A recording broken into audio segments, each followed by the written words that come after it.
ole tuntuma chuan Facebook le WhatsApp dangmo ta da dan kan en hodona athiam to ati to po kan om nualin ka ringa na thiam lo la ti lo ti du si po kan om ka ring ang poni se la ti lo ti du kan om ni chuan ti in video toy te karon siama zoi muangin kan thria thiam thainan kan soi hawanga thiam ang tokin video hi karon siam ve ani e ama sa in ati dan kan soi ma in dangmo ta da hi athat na chu zan tla ya te kan en hian mi ta ha dam em ema dangmo ta da lo chuan a eng li tuk thina eng li tuk hian kan mi thi ati kham thi ati kham ma a mi tan po athalawa dangmo ta kan da chuan a eng hi adim dewa wangin mit men po nuam em ema a le khaziak eng kim kan ho ve the vek thosi a chuwang chuan mi tam jok chuan dangmo ta da hi an du a an phone te hi dangmo tan da a app dang po an da thin chu ilo du ve ta kin ti in ta hian video karon siam ani e eta ang sabera chuan Play Store kan lu tang eta hian Play Store ma Play Store kan meta Facebook kan en masang WhatsApp kan ti ma in Facebook kan ti masanga Facebook zole WhatsApp lama kan leang tuna chuan Facebook ka hian app pan hi oma Facebook pa ngai le Facebook app pa ma tuna kan ti tur hi Facebook Live ta noi lo langa emi hi mitam takin an mang ve a hi kan ti masang amang to te khan install zo le ta hian tin enanga emi open ti zona hian update ti om chan update masang update a hun to ti na ni a update lokang update chung chorai chong lawa update zo khan i open ang open khan ti han lo langa avar vekta ti hian avar hi chuan a eng ema zana phai chuan mit hi a kham ma chuwangin dangmu tai da du chuan eta achung sira rit pathum hi imetang tian imeta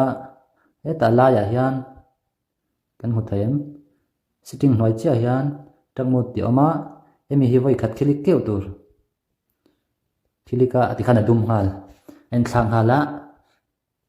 ibek mayang tihan ena nom ema ena hadam ema ni emi Facebook live mang tan chuan sitting a ul sam takin asiam thaya tihan zan tlaya po thlak po fia tha ema ni aka Facebook live ya dangmu da dan ni a tuna chuan Facebook pakhat emi app dangania ai mangan tam zokin karinga emi hi mi kan en hau leang Play Store ai lut lenga Facebook ai hian ya ai ti dana danga emi hi mang kan tam zokin rin oma tun maya kan ron soi Facebook live icon hemi mang kan tam zok amai ro chu hemi chu Facebook setting lama a control na om ve lo dangmut kha da dan om ve lawa hemi kha om ve lo wangin adang install angai hemi hi dak mut ta hian noi lo langa ke chu install to wangin ti han lo langa install du chuan hemi hi install keu tur dak thim mo po Facebook ti hi install anga zole open me mai tur hemi hi Facebook ang chen man thaya atha em ani open anga ti han lo langa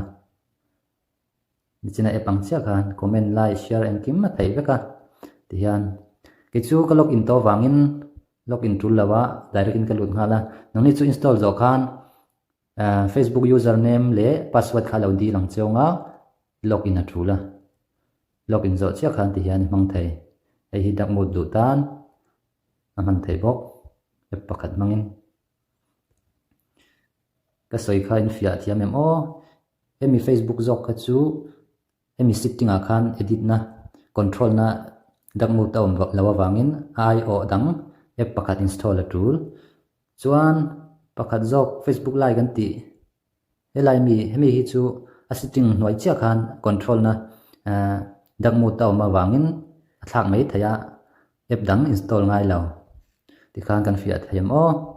chuan tuna chuan WhatsApp kan lu tanga WhatsApp po hi tihian tan kan lu tanga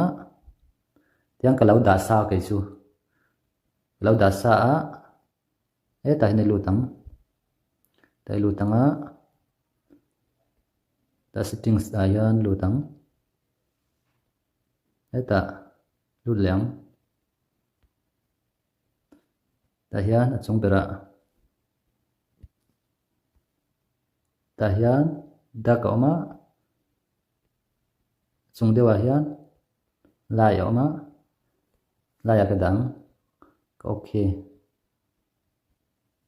te khan ei lai da dan nia var em ema mit pok kham ma chu bang chuan da ka khan kan da du chuan e lai chunga lu chuan eta hnuai bera ti chuan eta panina chung bera kan lut leang chuan an hnuai a hian kung kilik kewang zole ta ti khan bek mayang khan en ha dam em em ani en ha dam em em a chuan phone Samsung Note 10 mang tan eta hian dak move ti ama emi hi ka office chuan ka phone hi ti hian alai avar vek ta chuan dak move ta ka da du chuan elai ami dak move ti te hi ka onanga ti khan ka phone kha dak move ta oma ena nuam em em ani mit ha dam ole ka ti zong khan ya thiam to tan chuan thil hau tak anianga la thiam lo la fe lo tan chuan thil hau tak ani lem lo man du ta kin ti in ti hian video toy te karan siama lo hlok pui ngai ka ringa ti thiam lo fe thiam lo in om chuan comment na lama po zona min zon ring thayania ti chuan ka channel hi la subscribe lo nei chuan lo subscribe sak ve tu chu in nge na che chuan po si mu fo the nan bell icon min lo click sak ve don nia kalome